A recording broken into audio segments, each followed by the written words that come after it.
Two huge programs meet up on the gridiron underneath the Friday night lights. Welcome to Sports Wire. I'm Will Catterley. Well, over the years, both Varina and Hermitage have had plenty to say when it comes to winning football, playoff appearances, and championship play. And this season, both teams have, up to this point, looked the part of not only playoff caliber teams, but even teams that can make a deep run. So obviously, whoever won this one would go a long way as the 2-1 Blue Devils came calling to battle the 2-0 Panthers. So to Chester Fritz Stadium we go, the Varina Blue Devils visiting the Hermitage Panthers.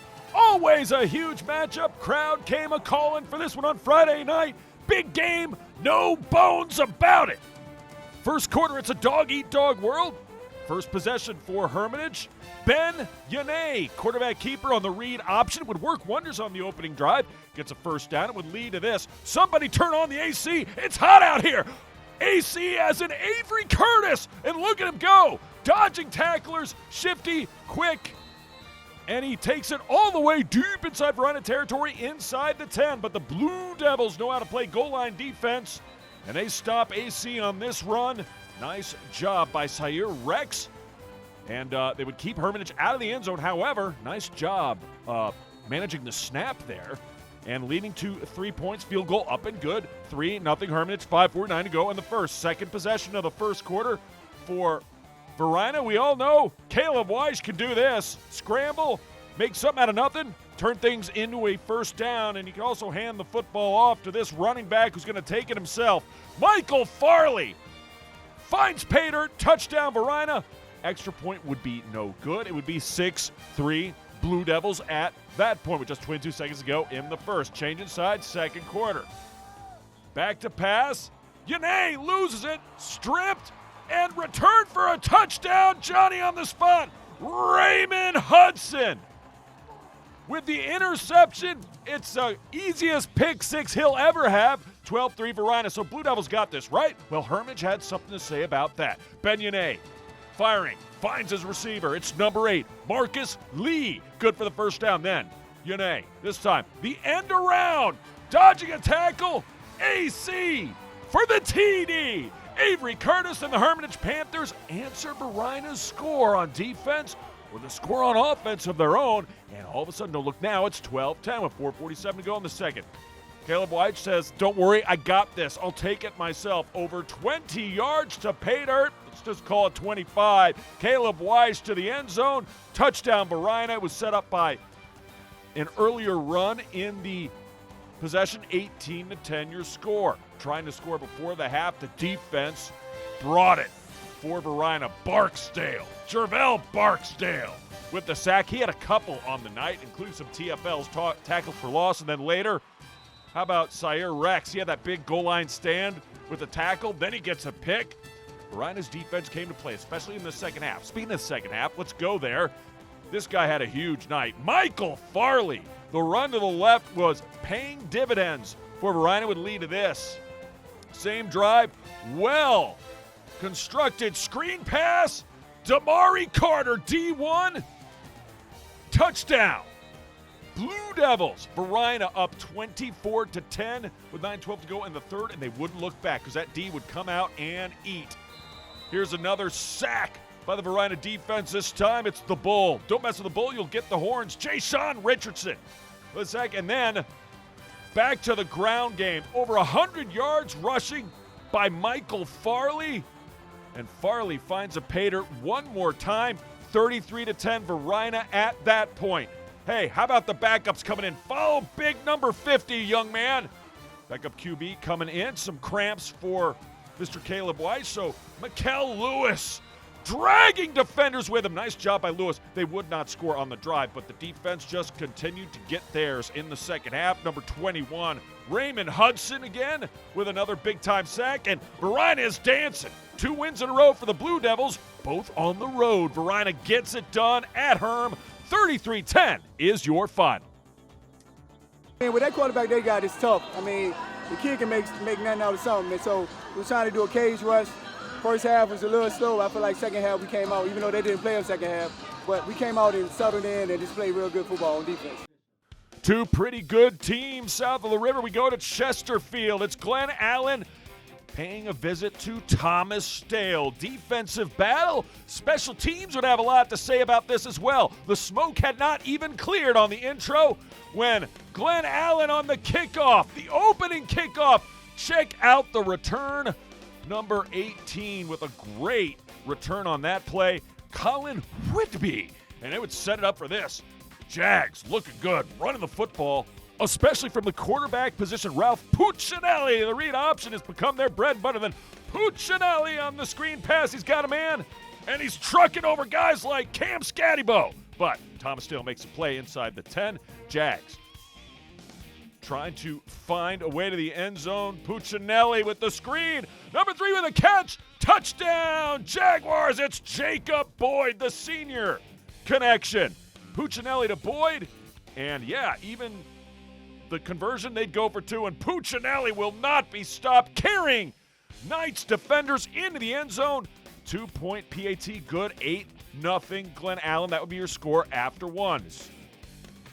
Glen Allen on the kickoff. We said special teams would play a factor in this. Thomas Stale had something to say about it themselves. Check out the block out here. Extra yards into Glen Allen territory. Number 3 doing the honors, Micah Flowers. Second quarter. Roll out. Easy squeezy lemon peasy. Touchdown pass. Wyatt Jessup. What's up? Micah Flowers with the catch. And the TD, Thomas Stale.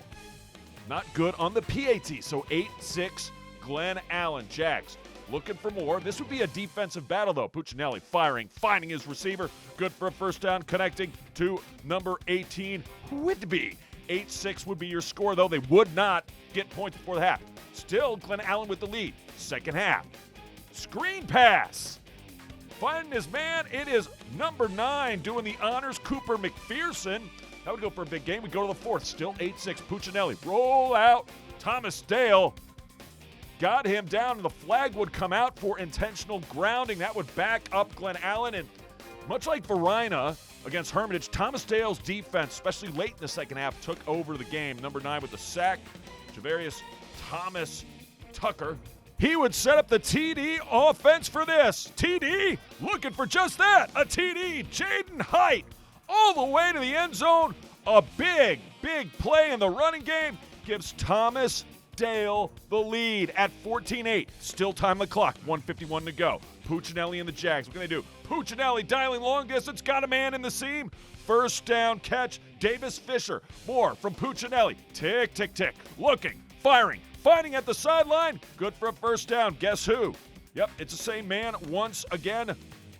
Fisher with the catch. Under a minute to go now. Roll out, firing, finding his man again. A first down. Colin Whitby, 28 seconds ago. Puccinelli knows he doesn't have much time, however, forces this one into double coverage.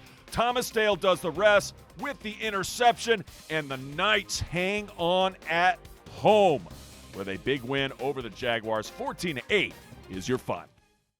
We head back to the gridiron when we come back. The Deep Run Wildcats head to Chesterfield to match up with Meadowbrook, plus Glen Allen and Godwin try to hold serve when they meet in ladies volleyball. That and more straight ahead.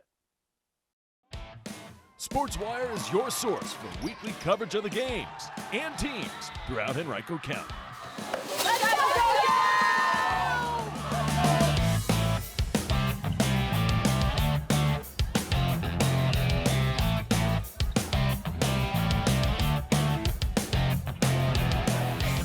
The exciting highlights.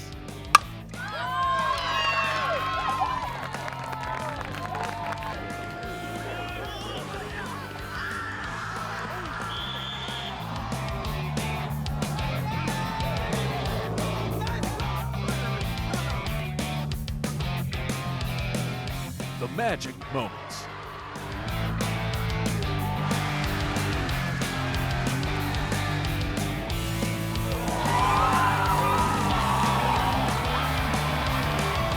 And you get to see it all by watching SportsWire. But since we can't be everywhere, we thought we'd ask for your help. Anytime you get some exciting video or pics, share it with us. Yeah! Come on now! So we can share it with everyone. SportsWire, where high school sports are always the top story.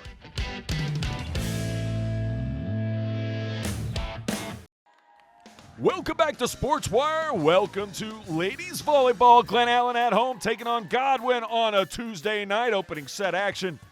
Jags on the serve. Godwin, though, with the point. Knocks it down. Number 11 doing the honors, Ashley Glaze, the setter senior with the kill. And then Jags keeping it alive. Sometimes it's all you got to do. The hustle points really changing momentum of matches and sets. But this time, it goes Godwin's way once again. Number 23 this time doing the honors, Lucy Gibbs with the point. Jags would come back, though. Number 9, Deanna Paget.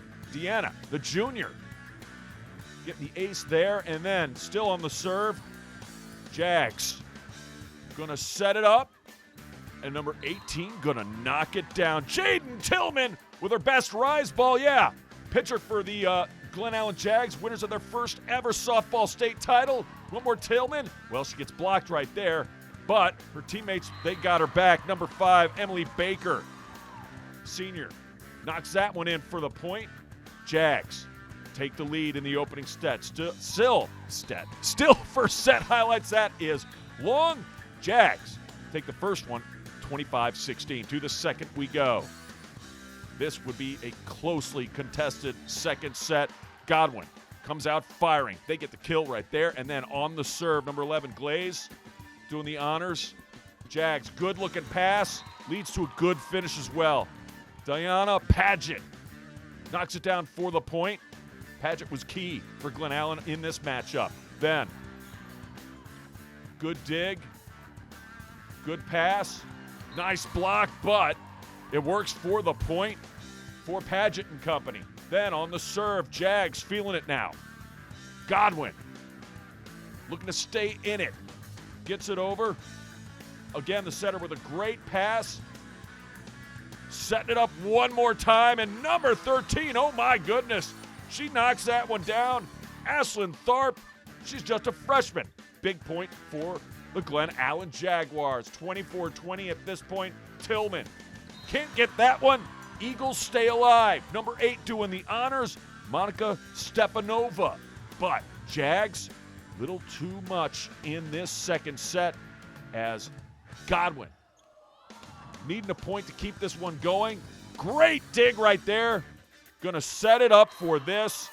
Again, the hustle point puts Glen Allen and number 5, Emily Baker, up 2-0. First 1-3 wins it.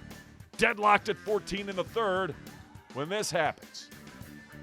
Jags setting it up. Tillman, boop, hit them where they aren't. Good for the point.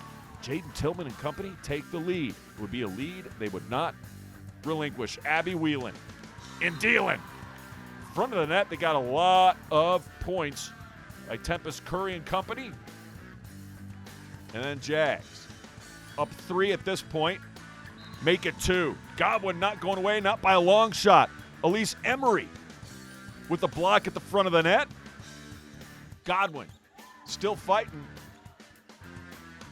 But Glen Allen getting the big time point right here. Number 9 doing the honors, and Glen Allen wins in straight sets. 3-0. You're fine. Back to the gridiron we go. Deep run. Pan visit to the Meadowbrook Monarchs. Meadowbrook, their best year in quite some time, off to a 2-0 start in dominating fashion. Deep run, though, off to their best start in quite some time. And this is going to work as well. First quarter highlights, the pass. Just a short one to the flat, but number 25 gets it done. Touchdown, Wildcats. Jack, Hudson, Radford to Pater. Second quarter, same score. Easy, squeezy, lemon peasy. Monarchs rushing touchdown. I don't even know if he was touched. PAT no good. 7-6, 9:40 to go in the second. Wildcats looking for answers. This is a pretty deep ball. Got his man, does a quarterback. Number 1 getting it done. Zayad Abu Baker Sheedy. However, that was right towards the end of the half. The defense stiffens, does not allow Deep Run to score before the half. Third quarter, defense stiffens even more. You can't just throw the ball at your lineman with no receiver in the area. That is a flag for intentional grounding. It happened in the end zone. That is a safety. 2 points. Meadowbrook up 8-7. Then with 35 seconds to go in the third. On fourth down in less than 5, they get the offsides by the defense, and it would lead to this. First play, fourth quarter, run to the right for a touchdown. And then Meadowbrook, might as well go for 2 because it would make it a 2-score game. That would be successful. So the Monarchs all of a sudden up 16-7 with 11:21 to go. Wildcats not done, not quite yet. Check this out. Roll out. Great catch, but he lost the football. Hard to tell if he ever really had control of it. The refs say yes. Cole Price coughs it up. It would lead to this. Monarchs running with the football. Deep run. It's a scoop and score opportunity. And it's Isaiah Stanley. And Stanley feeling dandy. Taking it all the way to the house. Touchdown, Wildcats. We got a brand new ball game here. Yeah, Wildcats still down, but now it's a 2-score affair at 16-14. Still plenty of time left. 8:06 on the clock. But Meadowbrook, when they needed it most, got their ground game going. And this was the big one. The rush for the touchdown. Much to Coach Mullenix's dismay. Deep run. Loses a hard-fought one. 23-14. Meadowbrook wins.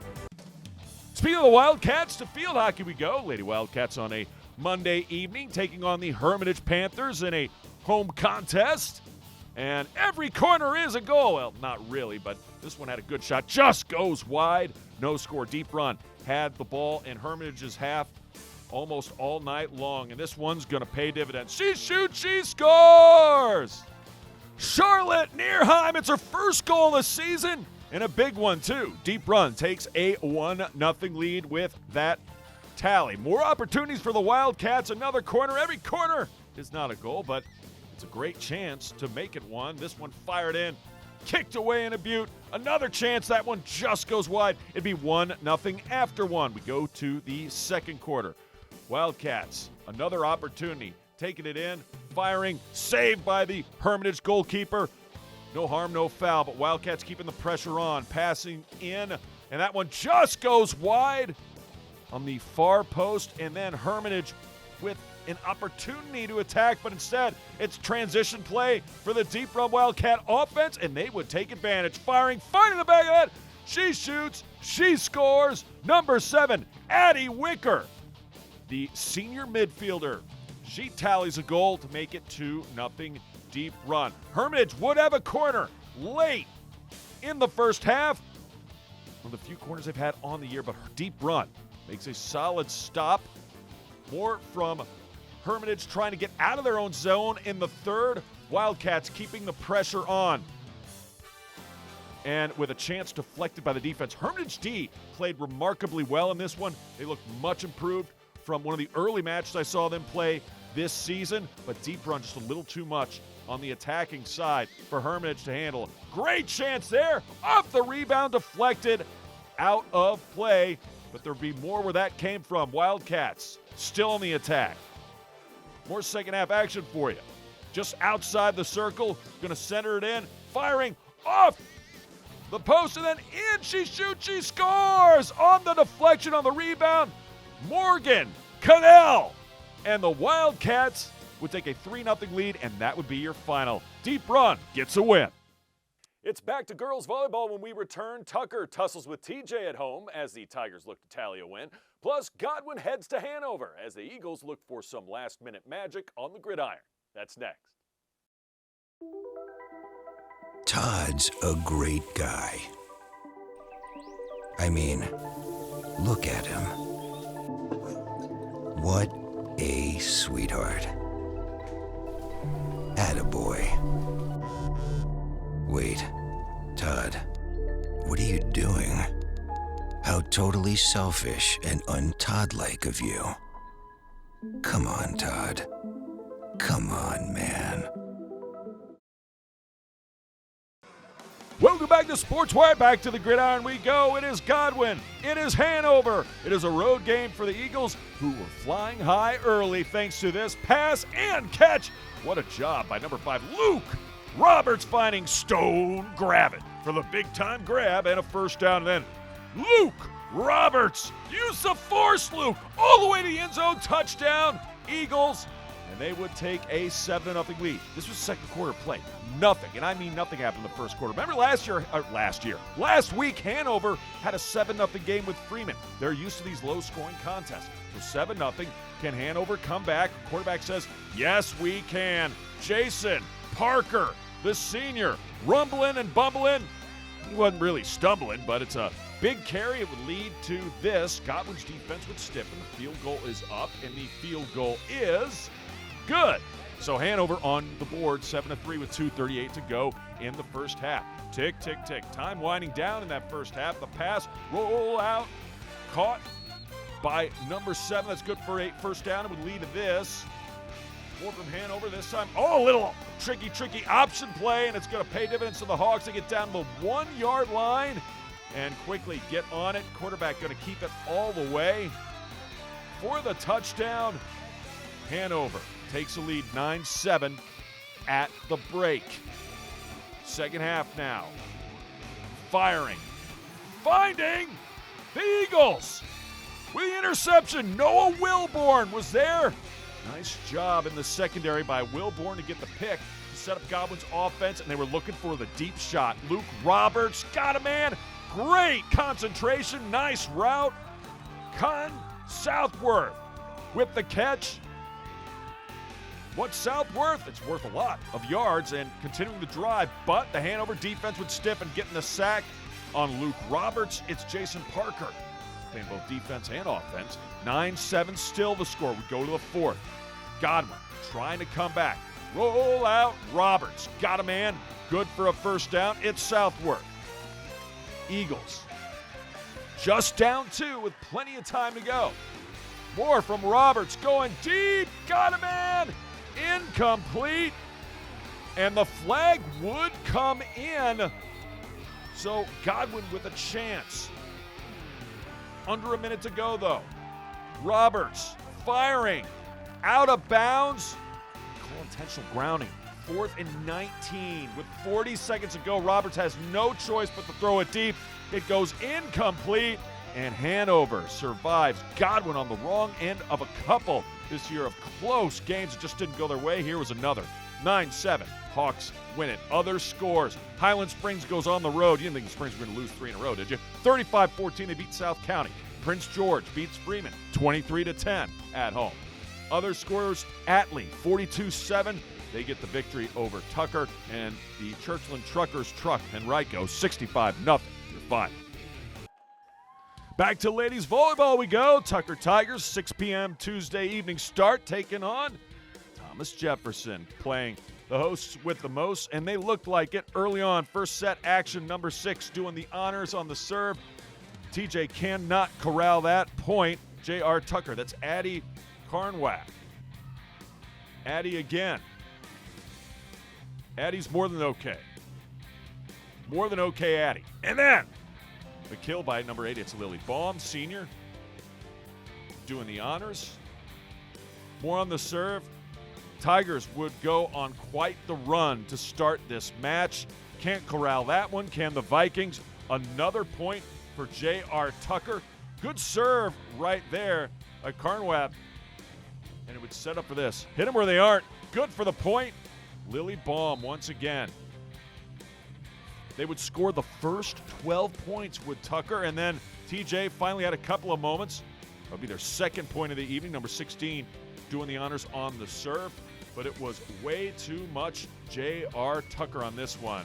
With the point on the outside hitter, Marley Jones Jr., the junior with the point.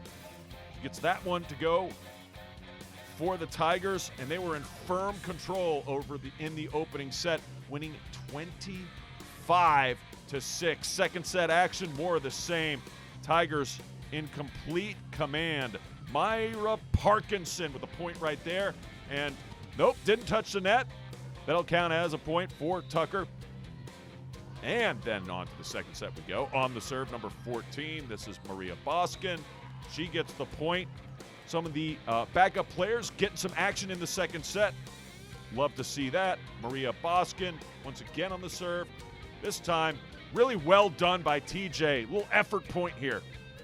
Keeping it alive. Tigers get the better end of that one. Oh, my captain, Sophie Howe. She had a great game in this one. And then off the head or shoulder, I couldn't tell which, but either way, that comes up aces for Tucker. And again, back to TJ. Great effort on this particular play. I spoke too soon earlier in the highlights, but they get the point right here. But it was way too much JRT. As the Lady Tigers would roar throughout this one. Kaya Patel going to put this one down. No answer from the Lady Vikings. Point, set, match, Tucker. They win in straight sets. 3-0 is your final. Remember, if you have questions or comments about the show, just send me an email to this address, sportswire@henrico.k12.va.us, and you can always follow us on X and on Instagram. Make sure to catch our episodes on YouTube. I can't wait to see ya next time on Sportswire.